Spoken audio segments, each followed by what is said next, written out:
Sa mga nagsasabi po na kulto ang Iglesia ni Cristo, i-research nyo po kung ano ibig sabihin ng kulto. Para pag may dumating na court order sa inyo, hindi na po kayo ma-surprise. Sa mga nagsasabi po na kulto ang INC, ano ba ang pwedeng ikaso sa kanila? At ano po yung kaso na pwedeng isampa sa kanila? Ito, basahin ko na lang. Cyber Libel RA 10175 Cybercrime Prevention Act. Ano ang parusa? Kulong, multa, mas mabigat pa sa ordinaryong libel kasi online.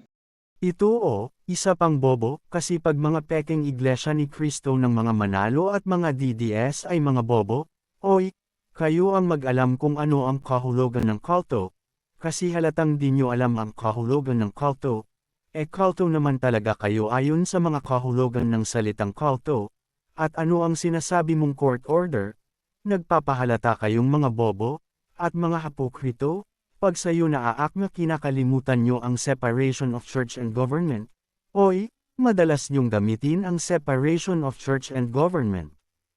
Oy, nakakaawa kayo, kulto na nga kayo, may kabobohan pa.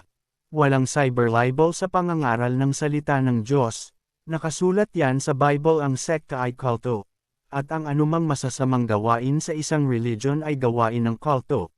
Ang mga tumiwalag na mga ministro at ang nanay at kapatid at tatay ni Eduardo Manalo mismo ang nagsasabing masama ang mga gawain sa religion nyo, at kita sa mga aral ng mga ministro nyo na di talaga kayo sa Diyos at di kay Jesus.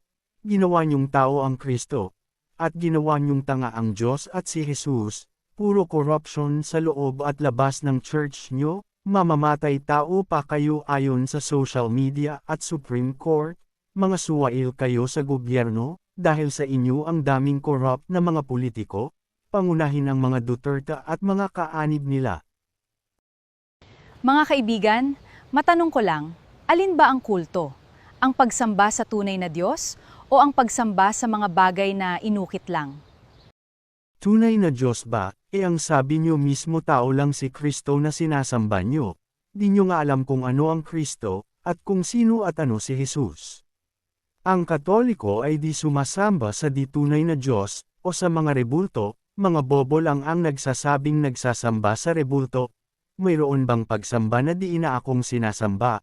Pag sinabing sinasamba, ipagmamalaki yan syempre. Tulad nyo diba? Ipinagmamalaki nyong sumasamba kayo sa dalawang tao.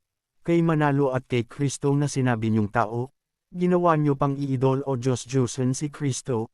Tapos si Manalo, lahat ng kasulatan na para kay Jesus ay kay Felix Manalo nyo iniugnay, ginawa nyo pang mas mababa si Jesus kay Manalo, at may rebulto kayo ni Felix Manalo na niluluhuran nyo, inaalayan ng mga bulaklak, pero si Kristo hindi, kaya paano nyo masasabing tunay na Diyos ang mga sinasamba nyo?